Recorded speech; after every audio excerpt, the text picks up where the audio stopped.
Haleluya, puji Tuhan. Bapak Ibu saudara yang dikasihi Tuhan Yesus Kristus, kita bersyukur, kita berterima kasih kepada Tuhan bahwa hari ini kita ada semuanya oleh karena kemurahan Tuhan. Sepanjang tahun Tuhan sudah sertai kita. Ebenezer, sampai di sini Tuhan sudah menolong kita. Dan mari kita menyanyikan pujian. Kalau kami ada pada hari ini, itu semua karena berkat Tuhan. Ebenezer. Kita akan mulaikan ibadah kita dengan doa kita kepada Tuhan. Haleluya. Kalau kami ada pada hari ini, itu semua karena berkat Tuhan. Hari demi hari telah kami lewati, susah ataupun senang. Kami percaya Tuhan selalu serta dan tak pernah meninggalkan kami. Sebab itu janjinya bagi kita, orang yang mengasihi Dia. Ebenezer, Ebenezer, Ebenezer, sampai di sini Tuhan sudah menolong. Ebenezer, Ebenezer, Tuhan pasti menolong.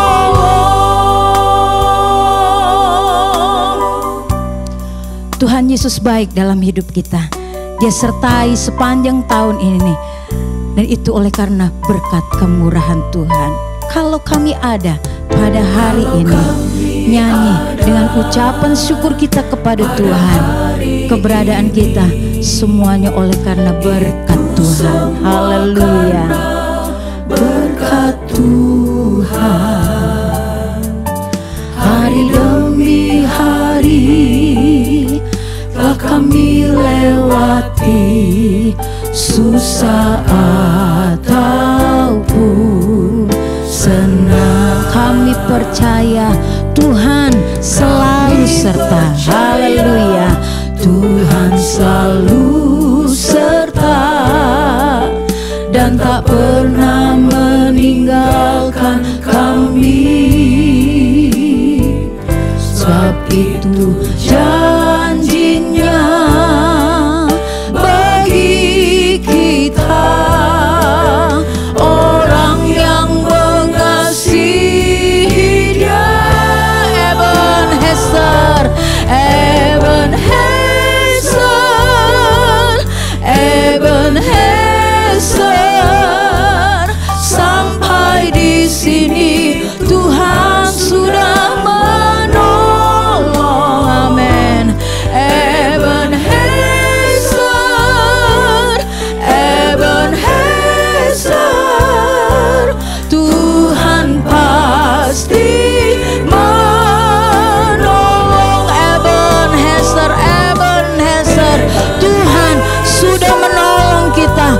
Tuhan juga akan terus menolong kita bagi orang-orang yang percaya kepada Dia. Haleluya, haleluya, haleluya. Ebenezer, Ebenezer, Tuhan pasti menolong.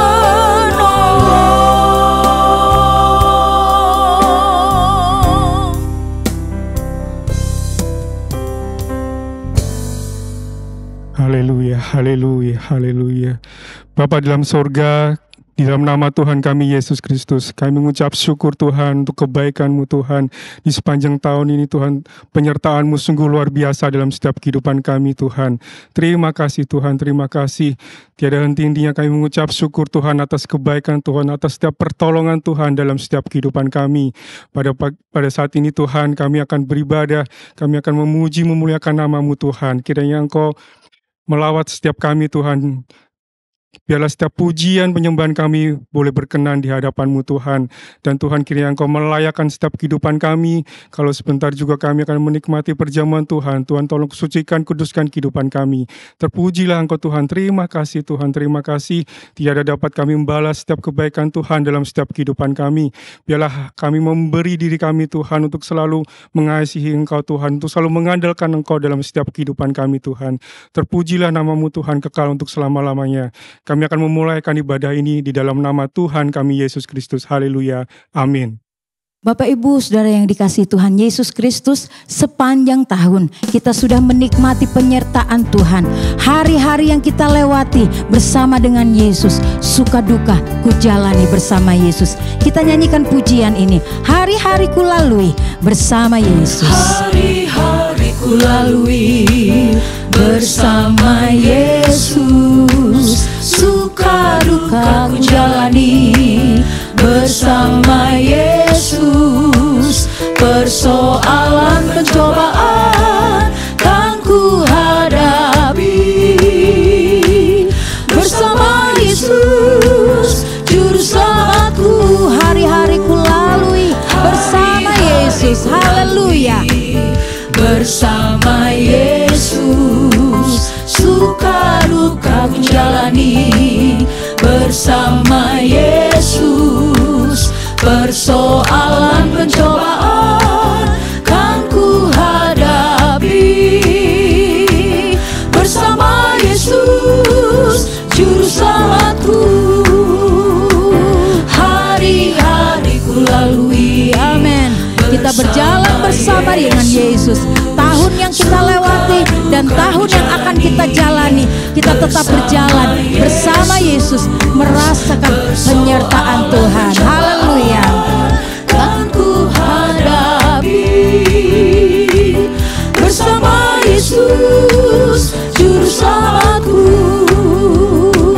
Persoalan pencobaan kan ku hadapi bersama Yesus, juru selamatku. Keindahan di hadapanku, kemurahan di belakangku, semuanya adanya penyertaan Tuhan. Haleluya. Kemurahan di belakangku, kekuatan di sisiku, keyakinan di dalamku, kemenangan di perjalananku, kesukaan di hatiku, kedamaian dalam sanubariku, keindahan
hatiku,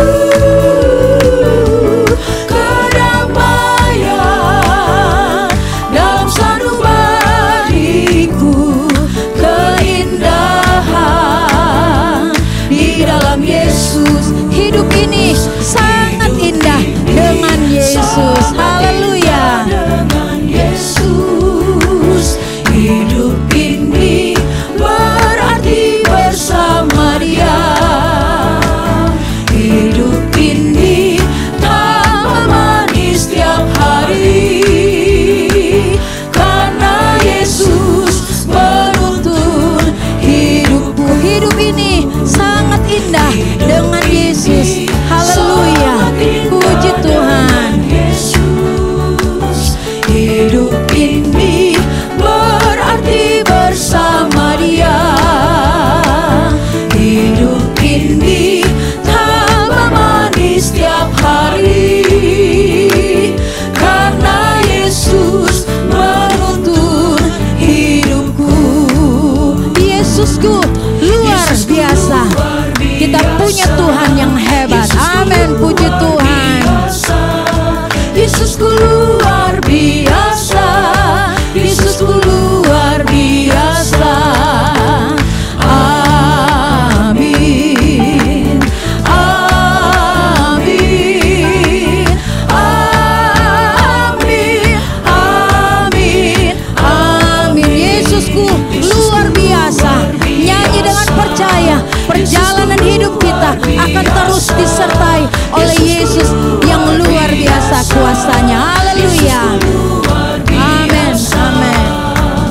Amin.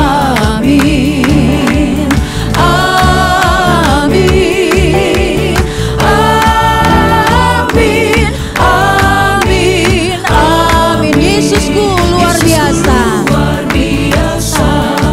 Yesusku luar biasa.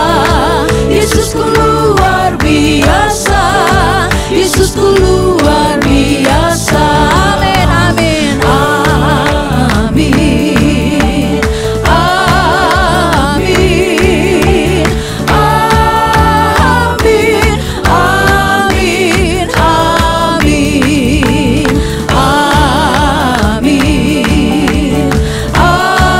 Amin. Amin. Amin. Amin. Amin. Haleluya. Kita punya Tuhan yang luar biasa. Tuhan Yesus yang luar biasa itu yang akan terus memimpin kita, memimpin perjalanan hidup kita. Dan mari kita mau nyanyikan pujian, pemimpinku, Tuhan pemimpinku. Di tiap perjalanan hidup kita, kita andalkan Tuhan Yesus. Haleluya. Nyanyikan pujian ini. Pemimpinku di tiap perjalanan, bila Tuhan tinggal dekat aku, hadiratnya ubah gelap jadi terang,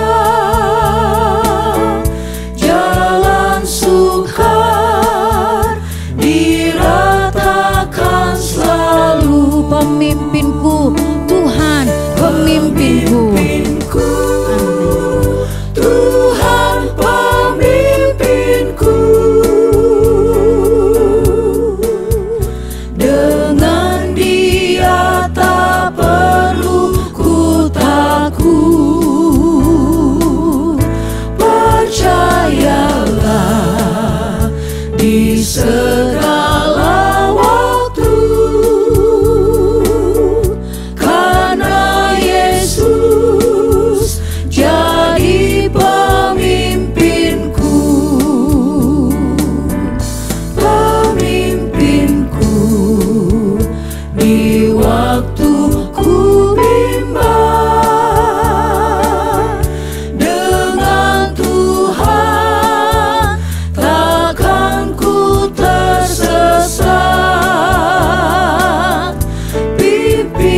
memimpin perjalanan hidup kita.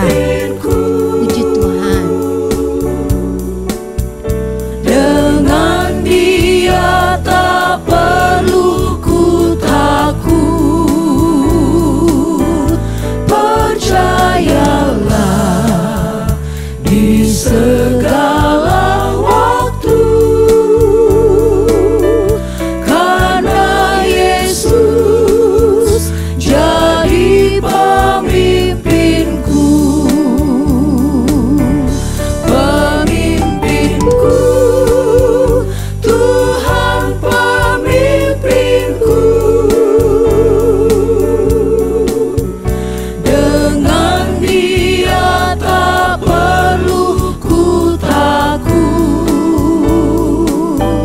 percayalah di segala waktu,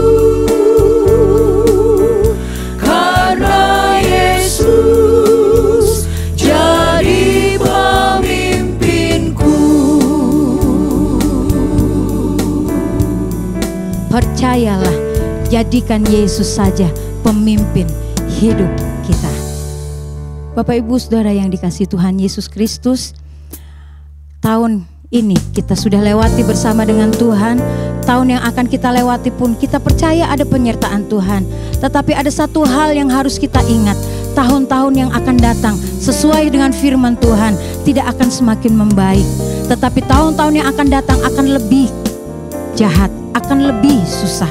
Untuk itu marilah kita mau tetapkan iman kita hanya kepada Yesus untuk menjadi gereja yang sempurna. Nyanyikan pujian, Kau Tuhan yang selamatkanku. Yesus saja juru selamat kita. Haleluya. Terima kasih Yesus, Kau Tuhan yang pulihkanku. Terima kasih.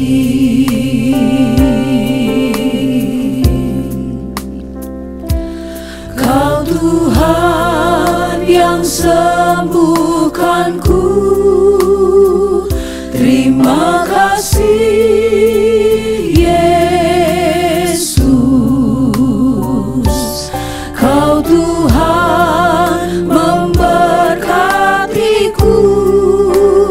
Terima kasih. Segala pujian dan syukur hanya bagimu Yesus. Dengan apakah ku balas kasih-Mu?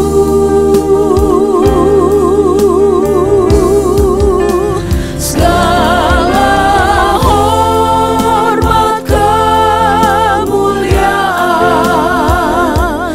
hanya layak bagimu.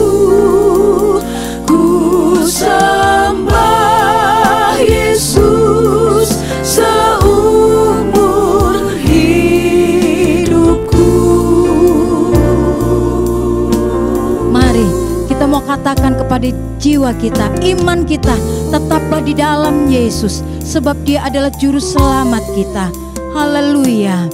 Kau Tuhan yang selamatkan. Yesus yang sudah mati bagi kita. Terima kasih Yesus yang sudah mati untuk menebus dosa kita, menyelamatkan kita. Kau Tuhan Biarlah kita sembah Dia, kita puji Dia, kita mengucap syukur kepada Tuhan. Haleluya.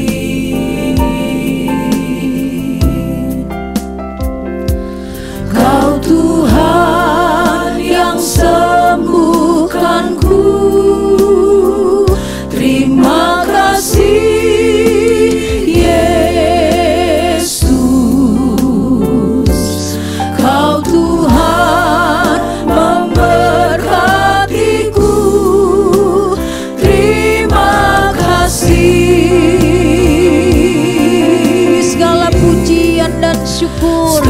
hanya bagi Yesus.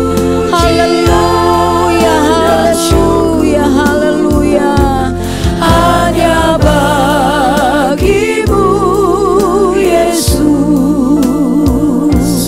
Dengan apakah ku balas kasih-Mu?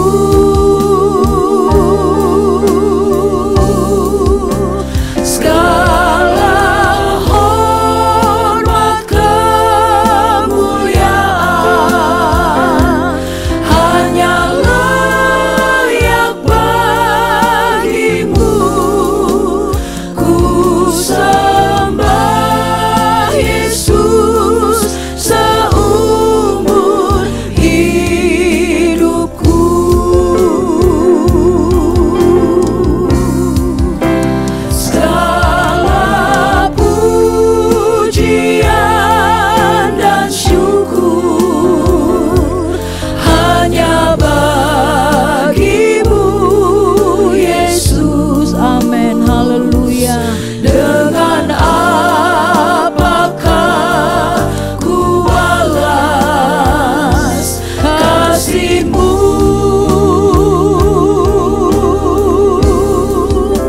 Segala hormat kemuliaan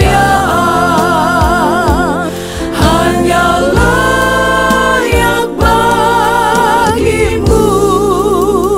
Ku sembah Yesus seumur hidupku.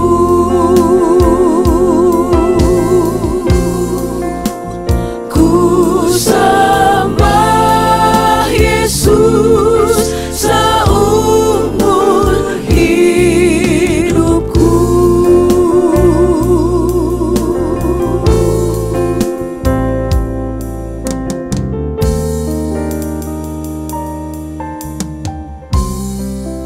Segala pujian dan syukur, hormat, kemuliaan kami naikkan kepadamu Tuhan. Sebab Engkau Allah yang baik, Allah yang luar biasa di dalam hidup kami. Engkau yang layak menerima pujian dan hormat dari setiap kami Tuhan. Biarlah Engkau yang terus dibesarkan di dalam hidup kami. Sebab Engkau terlalu baik di dalam hidup kami Tuhan. Terima kasih buat waktu dan kesempatan yang masih Engkau beri lagi dalam hidup kami. Kami boleh ada lagi, kami boleh datang kepada Tuhan, berbakti, memuji, mempermuliakan Tuhan. Biar pujian kami, biar penyembahan yang sudah kami naikkan kepadamu boleh menyenangkan hati Tuhan, boleh menyukakan hati Tuhan, sehingga Tuhan boleh disenangkan lewat apapun yang sudah kami naikkan kepadamu ya Tuhan. Dan saat ini Tuhan, kami siapkan hidup kami siapkan hati kami untuk diisi lagi dengan kebenaran firman-Mu. Sebab kami percaya firman-Mu yang akan terus memberikan kami kekuatan, firman-Mu yang akan menuntun kami untuk terus hidup di dalam kebenaran Tuhan. Biar lewat firman-Mu ini yang mengajarkan kami untuk kami terus hidup di dalam kebenaran Tuhan. Sehingga hidup kami semakin hari di bawah, semakin luar biasa diberkati oleh Tuhan, menjadi pribadi yang berkenan dan menyenangkan hati Tuhan. Berkati hamba-Mu yang akan menyampaikan firman-Mu Tuhan. Biar segala sesuatu yang diperkatakan semuanya berasal daripada Tuhan. Memberkati kami semua. Kami akan siap mendengarkan kebenaran firman-Mu. Dengan penuh ucapan syukur kami berdoa dalam nama Yesus. Haleluya, puji Tuhan.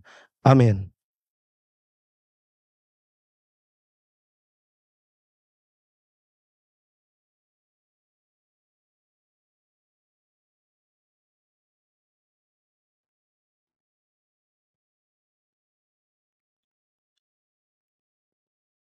Puji Tuhan, Bapak Ibu, Saudara-saudari, manapun berada, hari ini kita sudah berada di hari terakhir dari tahun 2023 dan adalah satu kesempatan yang baik kalau kita menggunakan kesempatan yang ada ini untuk mengevaluasi diri kita, mengevaluasi apa yang sudah kita jalani sepanjang tahun 2023. Apakah ada hal-hal baik yang kita lakukan atau justru kita sudah menjauhkan diri dari hadirat Tuhan. Kita lebih mementingkan hal-hal duniawi daripada kita mengutamakan Tuhan. Sebab itu di dalam episode hari ini, tema yang diangkat diambil dari ayat pokok kita di dalam Hagai pasal yang pertama, ayat yang kelima. Saya bacakan Hagai pertama ayat yang kelima. Oleh sebab itu, beginilah firman Tuhan semesta alam, perhatikanlah keadaanmu. Inilah tema kita hari ini. Perhatikanlah keadaanmu. Memeriksa keadaan kita sendiri, mengevaluasi keadaan kita sendiri sebenarnya merupakan satu hal yang sangat penting. Bahkan sebelum seseorang memutuskan untuk bertobat, mengakui dosa-dosanya dan kemudian bertobat, ada hal yang harus dia lakukan adalah memeriksa keadaannya. Bagaimana dia tahu dia harus bertobat kalau dia tidak tahu dia sudah melakukan kesalahan, dia melakukan dosa? Bagaimana dia tahu bahwa apa yang dia buat adalah suatu perbuatan yang salah, suatu perbuatan dosa, kalau dia tidak tahu pembandingnya, mana hal-hal yang benar, mana hal-hal yang tidak berdosa? Sebab itu di dalam kitab atau di dalam suratan 2 Korintus pasal yang ke-13 ayat yang kelima dikatakan, ujilah dirimu sendiri, apakah kamu tetap tegak di dalam iman? Selidikilah dirimu, apakah kamu tidak yakin akan dirimu bahwa Kristus Yesus ada di dalam diri kamu? Sebab jika tidak demikian, kamu tidak tahan uji. Periksa diri kita, evaluasi diri kita. Apakah Kristus tetap di dalam kita? Apakah kita sudah melakukan hal-hal yang baik? Atau kita justru sudah melakukan hal-hal yang jahat, yang tidak berkenan kepada Tuhan? Sehingga kita sudah sebenarnya hidup di dalam dosa. Sebab itu memeriksa keadaan kita menjadi satu hal yang sangat penting. Sebab kurangnya kita memperhatikan keadaan kita sendiri, saya bicara mengenai keadaan rohani kita, akan membawa kita kepada hal-hal untuk menyombongkan diri, hal-hal yang akan membawa kita kepada mementingkan diri sendiri. Kita tidak lagi menganggap orang lain benar, tetapi kita menganggap bahwa kitalah yang paling benar. Dan dengan mudahnya kita dapat mempersalahkan orang lain. Bahwa orang lain melakukan satu pelanggaran, orang lain melakukan kesalahan. Sayalah yang benar. Orang lain punya pendapat salah, pendapat sayalah yang benar.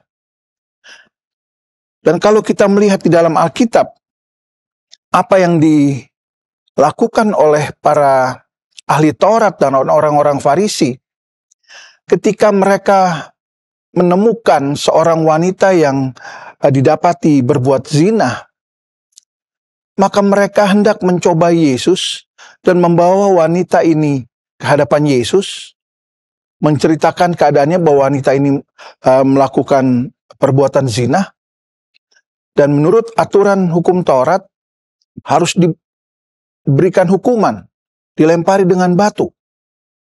Sebenarnya mereka ingin mencobai Yesus. Mereka menganggap bahwa mereka hidup benar. Mereka adalah pelaku-pelaku hukum Taurat. Mereka bebas dari semua pelanggaran. Dan mereka mempersalahkan wanita ini. Tapi kita tahu kemudian apa yang Yesus katakan. Kalau di antara kamu ada yang tidak melakukan dosa, lakukan, silahkan melempar batu itu yang pertama. Dan kemudian kerumunan orang-orang itu mulai satu persatu meninggalkan wanita itu. Sehingga tinggal wanita itu dengan Yesus. Mereka sadar bahwa mereka juga ternyata hidup dalam dosa. Mereka melakukan pelanggaran-pelanggaran. Ketika Yesus menegur mereka, mengingatkan mereka, kalau ada yang tidak berbuat dosa, silahkan lempar batu itu lebih dahulu. Keadaan kalau kita tidak mau memeriksa diri kita sendiri, kehidupan kerohanian kita sendiri, maka yang timbul adalah kesombongan, yang timbul adalah kepentingan diri sendiri, yang timbul adalah mempersalahkan orang lain.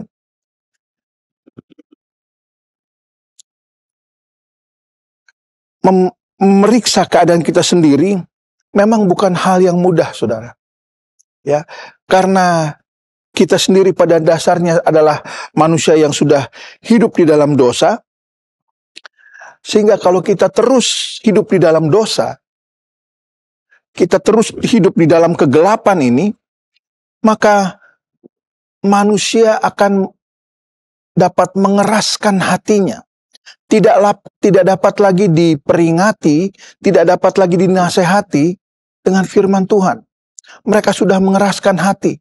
Mereka sudah nyaman hidup dalam dosa. Dan tidak mau lagi bertobat. Karena mereka rasa apa yang mereka lakukan adalah hal-hal yang benar, hal-hal yang baik. Hal-hal yang memang harus dilakukan untuk mempertahankan hidup. Hati manusia bisa menjadi batu. Dan Tuhan, dari tempat yang maha tinggi, Tuhan menyelidiki sampai di kedalaman hati kita. Tuhan tahu apa yang ada di dalam hati kita. Sebab itu, periksa keadaan kita. Jangan kemudian karena keinginan kita untuk memuaskan keinginan daging kita, kemudian kita hidup di dalam dosa dan terus-menerus hidup di dalam kegelapan itu, hati kita menjadi keras. Tidak dapat lagi mau menerima kebenaran firman Tuhan. Itu hal yang harus kita jaga.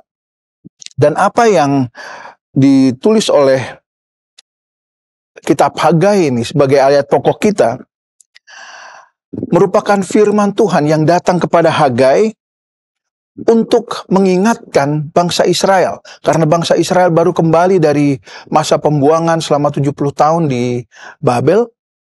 Mereka kembali dan sebenarnya mereka mendapatkan juga, selain rumah-rumah mereka rusak, bait Allah juga dalam keadaan rusak. Sekian puluh tahun ditinggalkan, tidak dipergunakan. Tapi apa yang mereka lakukan adalah mereka memperbaiki rumah mereka dulu. Mereka mementingkan kepentingan mereka dulu. Mereka tidak mengutamakan bait Tuhan. Mereka mengutamakan rumah mereka. Mereka perbaiki rumah mereka. Mereka pasang papan, dikatakan di dalam ayat-ayat itu, sehingga rumah mereka layak untuk ditinggali.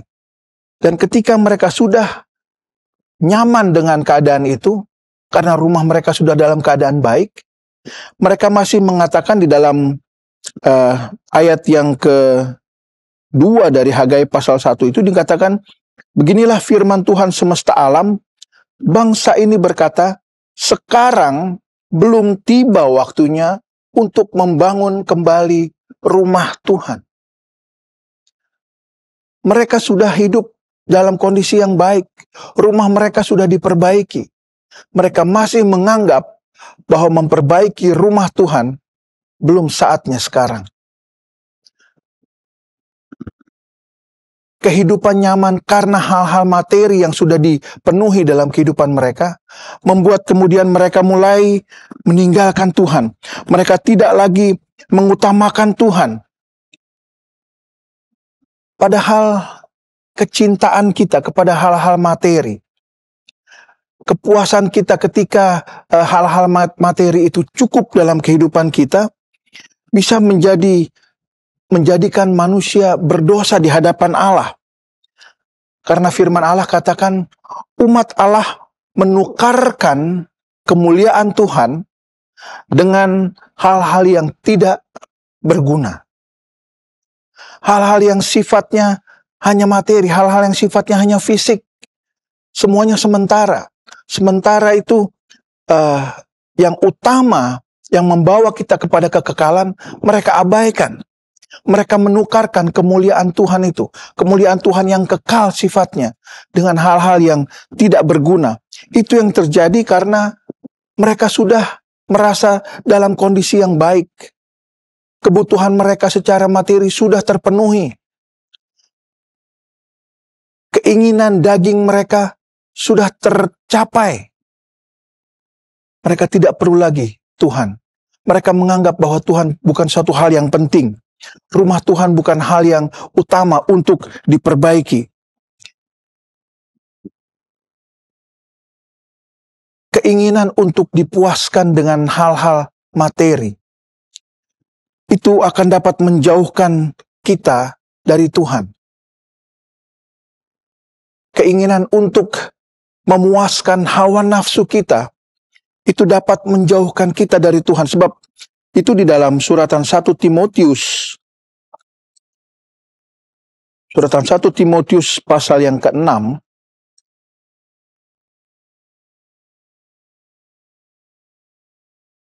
Saya baca dari ayat 9. Tetapi mereka yang ingin kaya terjatuh ke dalam pencobaan, ke dalam jerat, dan ke dalam berbagai-bagai nafsu yang hampa dan yang mencelakakan, yang menenggelamkan manusia ke dalam keruntuhan dan kebinasaan. Karena akar segala kejahatan ialah cinta uang. Sebab oleh memburu uanglah beberapa orang telah menyimpang dari iman dan menyiksa dirinya dengan berbagai-bagai duka. Cinta akan uang. Berkat yang diterima tidak salah. Kekayaan yang kita terima tidak salah. Tetapi kalau di dalam hati kita kemudian mempunyai cinta akan uang, itu adalah akar segala kejahatan. Ya, mereka yang ingin kaya, dalam ayat 9 ini katakan terjatuh ke dalam pencobaan, ke dalam berbagai nafsu yang hampa dan mencelakakan. Dan ini yang kemudian terjadi kepada bangsa Israel pada masa lalu itu. Ketika merasa bahwa mereka sudah cukup, kehidupan mereka sudah mapan, mereka mengabaikan Tuhan. Mereka tidak mau lagi memperbaiki rumah Allah. Dan sebab itu Allah kemudian menegur mereka. Allah memperingati mereka untuk memperhatikan keadaan mereka. Ya. Harta kekayaan memang sangat memikat, saudara. Harta kekayaan begitu menguasai hati manusia. Firman Tuhan katakan, di mana hartamu, disitulah hatimu. Sehingga kita mengenal cerita di dalam Alkitab ketika seorang kaya yang masih muda datang kepada Yesus dan bertanya bagaimana caranya supaya dia mendapat hidup yang kekal. Terakhir Yesus katakan persyaratannya, jual semua kekayaanmu dan hasilnya bagikan kepada orang-orang miskin, bagikan kepada mereka yang memerlukan. Dan dia gagal di titik itu. Hatinya ada di kekayaan itu. Hatinya ada di harta-harta yang menyenangkan secara jasmani. Sebab itu dia berbalik. Sehingga Yesus katakan, sulit bagi seorang kaya untuk masuk dalam kerajaan sorga. Kerajaan sorga adalah bicara mengenai kekekalan, hidup kekal bersama-sama dengan Tuhan.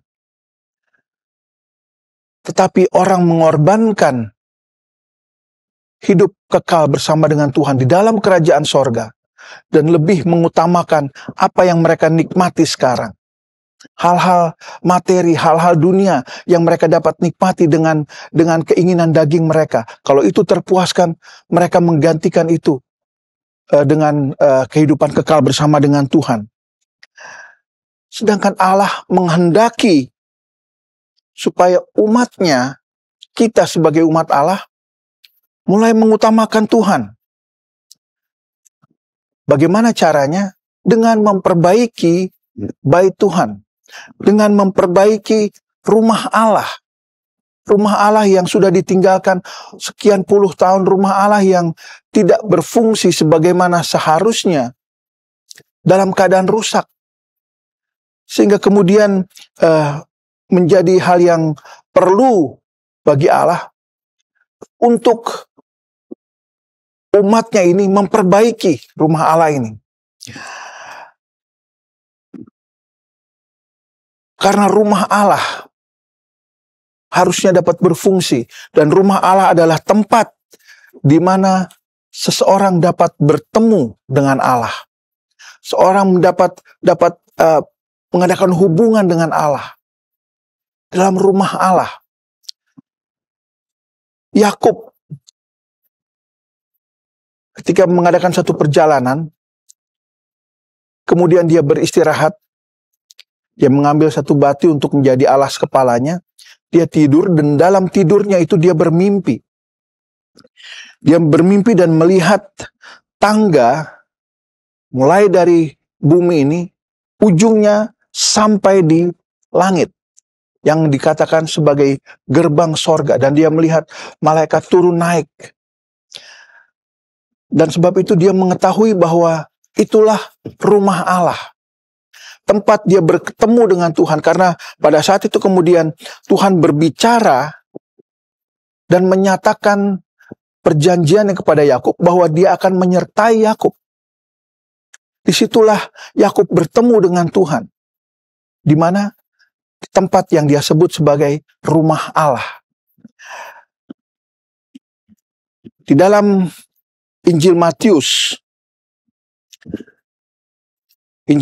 pasal yang ke-21, ayat yang ke-13,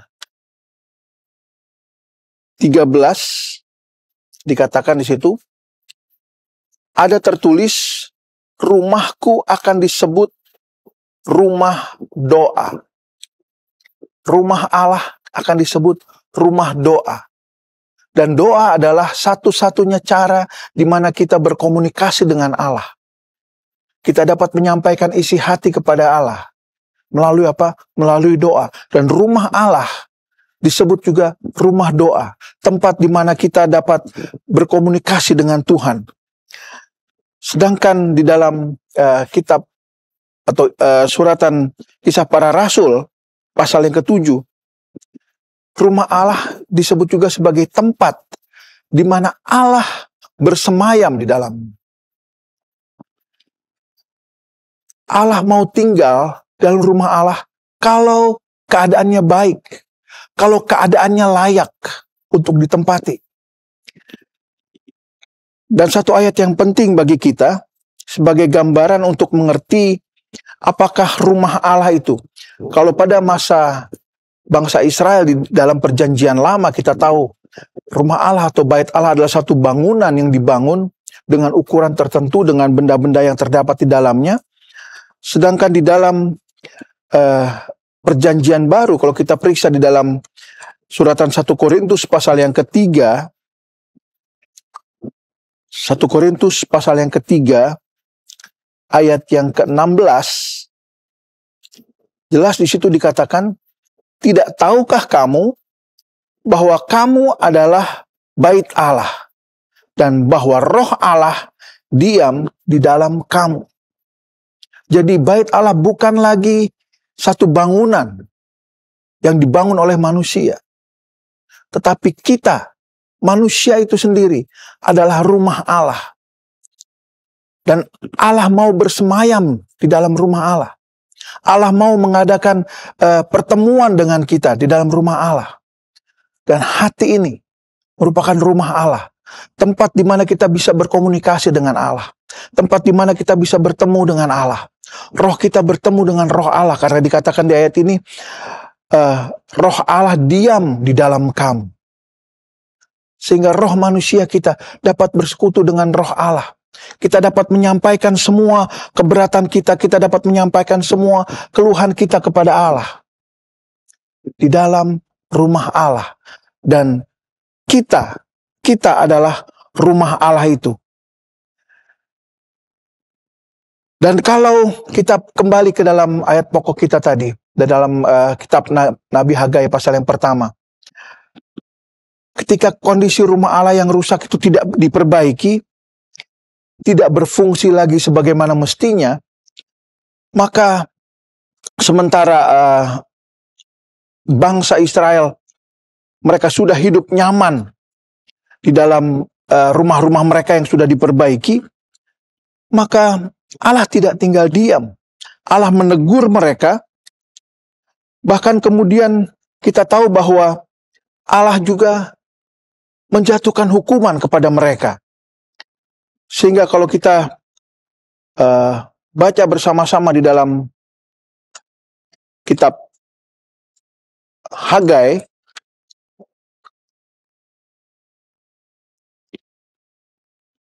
Hagai pasal yang pertama tadi,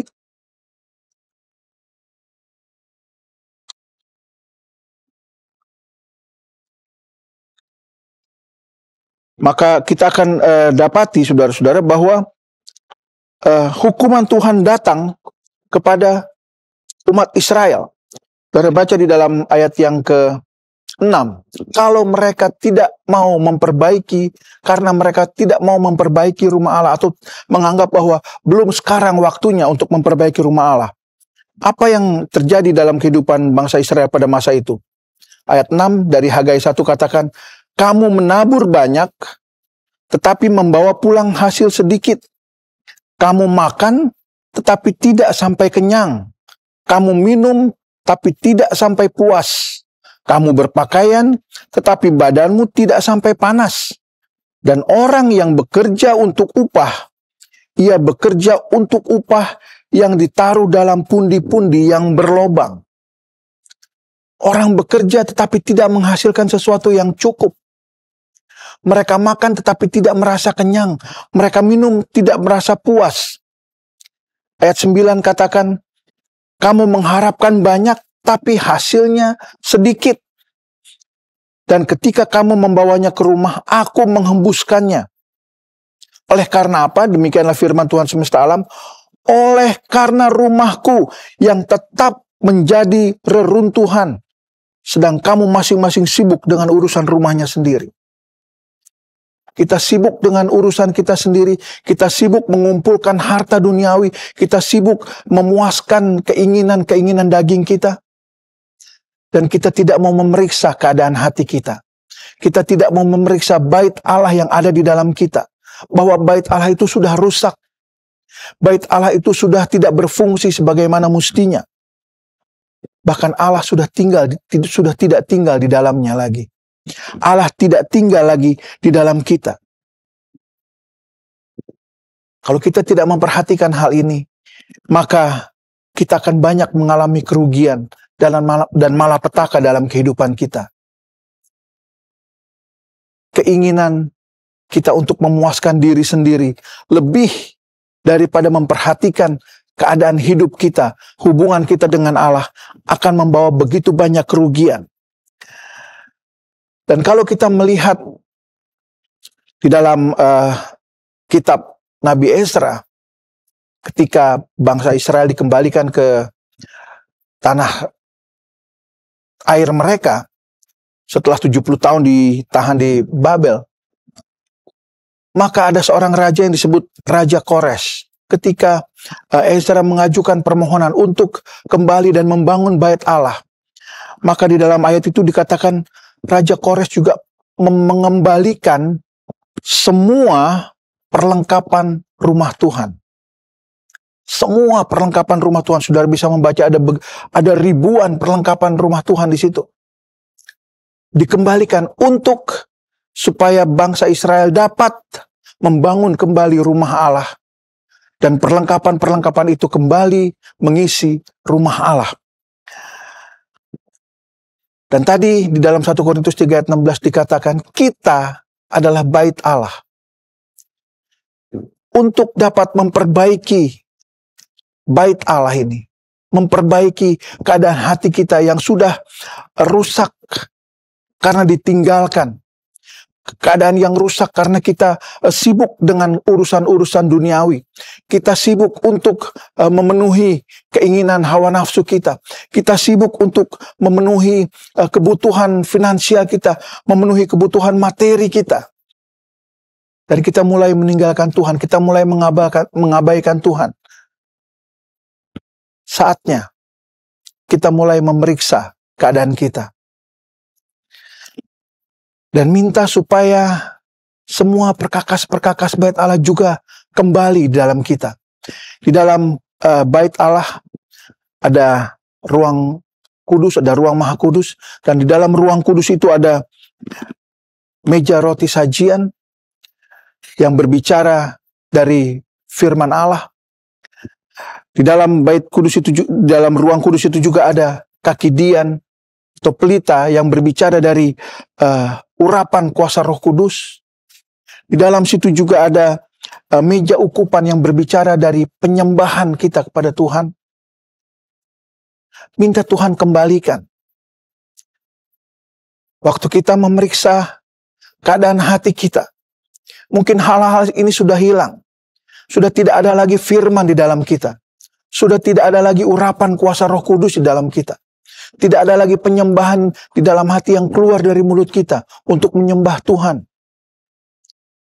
Minta kepada Tuhan untuk kembalikan hal itu kepada kita. Supaya apa?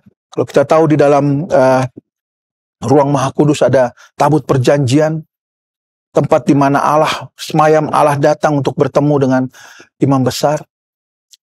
Itu bicara juga dari kehadiran Allah. Kalau kita memperbaiki keadaan kita, kita miliki lagi firman Allah itu. Kita minta lagi urapan kuasa Roh Kudus dalam kehidupan kita. Dan ada penyembahan yang keluar dari hati kita.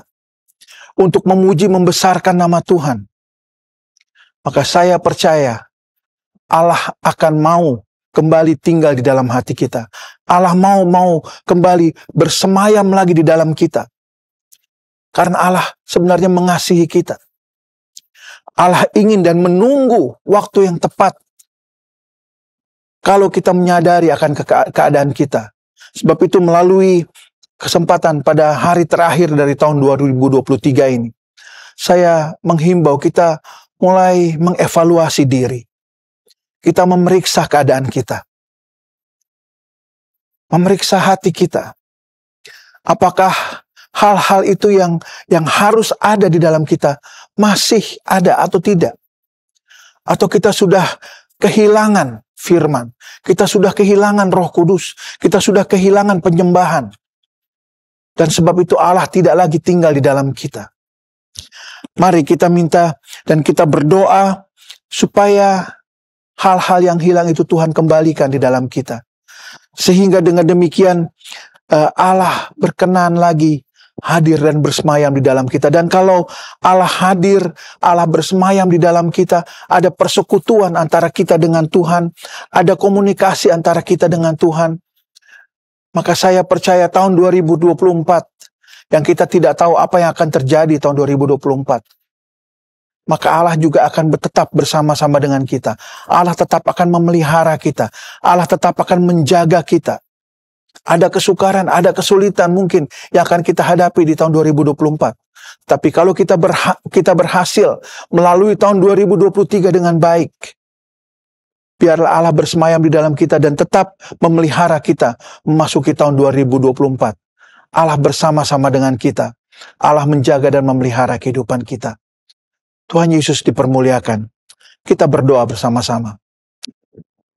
Allah Bapa yang di dalam sorga, kami mengucap syukur untuk kebenaran firman Tuhan yang sudah kami dengar bersama-sama. Dan pada saat ini Tuhan, kami ingin memeriksa keadaan kami. Kami memeriksa keadaan hati kami, hubungan kami dengan Tuhan. Biarlah Tuhan mendapati kami semua dalam keadaan baik. Kami ingin juga Tuhan, keadaan kondisi kerohanian kami dalam keadaan baik. Kami tetap dapat memiliki firman Allah. Kami tetap memiliki kuasa Roh Kudus. Urapan itu ada di dalam kami. Dan hati kami boleh tetap penuh dengan penyembahan kepada Tuhan. Tanda cinta kami kepada Tuhan. Dan kalau kami memiliki hal-hal itu di dalam kami, kami percaya Allah tinggal di dalam kami. Allah bersemayam di dalam kami. Dan Allah mau memelihara kehidupan kami. Memasuki tahun 2024 yang penuh dengan tanda tanya. Kami yakin kami aman, karena Tuhan ada bersama-sama dengan kami. Tuhan tolong kami, ampuni dosa-dosa kami, kesalahan kami, keinginan kami untuk selalu memiliki harta kekayaan lebih daripada memiliki Engkau. Tuhan ampuni kami. Dan biarlah Tuhan kembali tinggal di dalam kami. memimpin kehidupan kami selanjutnya. Kami berdoa dan mengucap syukur. Peralaskan doa kami di dalam nama Tuhan Yesus Kristus yang adalah Tuhan dan Juru Selamat kami. Haleluya. Amin. Bapak, Ibu, Saudara-saudari sekalian, kita akan masuk dalam perjamuan Tuhan. Dan kalau keadaannya memungkinkan bagi saudara untuk berdiri, saudara bisa berdiri dan kita akan menikmati perjamuan Tuhan, menghormati perjamuan Tuhan. Sebelum kita masuk dalam perjamuan Tuhan ini, kita satukan hati untuk berdoa. Bapa di dalam sorga, terima kasih untuk kesempatan yang baik. Bersama-sama kami akan menerima perjamuan Tuhan. Tuhan layakkan kami, kuduskan kami, supaya dalam kondisi yang layak kami menerima persekutuan dengan Engkau di dalam perjamuan ini Tuhan. Kami boleh menerima tubuh dan darah Yesus satu dengannya Tuhan, dan kami percaya ada kekuatan, ada berkat, ada kesembuhan yang Tuhan sediakan bagi kami memasuki tahun 2024. Kami bersama-sama dengan Engkau. Terima kasih Tuhan Yesus. Kami siapkan hati kami dan mengucap syukur di dalam nama Tuhan Yesus, Juru Selamat kami. Haleluya. Amin.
Dengan roti pada tangan kanan kita angkat. Firman Tuhan berkata, sebab apa yang telah kuteruskan kepadamu, telah aku terima dari Tuhan, yaitu bahwa Tuhan Yesus pada malam waktu ia diserahkan, mengambil roti, dan sesudah itu ia mengucap syukur atasnya. Ia memecah-mecahkannya dan berkata, inilah tubuhku yang diserahkan bagi kamu. Perbuatlah ini menjadi peringatan akan daku.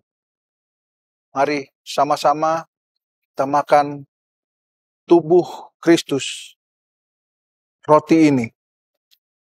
Dalam nama Tuhan Yesus Kristus. Haleluya.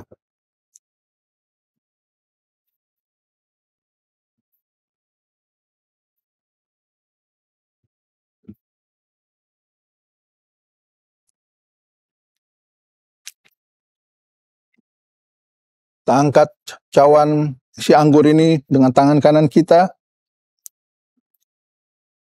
Firman Tuhan katakan, demikian juga ia mengambil cawan sesudah makan, lalu berkata, cawan ini adalah perjanjian baru yang dimeteraikan oleh darahku. Perbuatlah ini setiap kali kamu meminumnya, menjadi peringatan akan aku. Sebab setiap kali kamu makan roti ini dan minum cawan ini, kamu memberitakan kematian Tuhan sampai ia datang. Mari bersama-sama kita minum anggur yang adalah darah Kristus.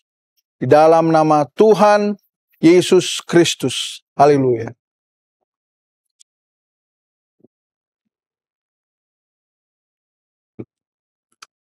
Haleluya. Haleluya. Haleluya.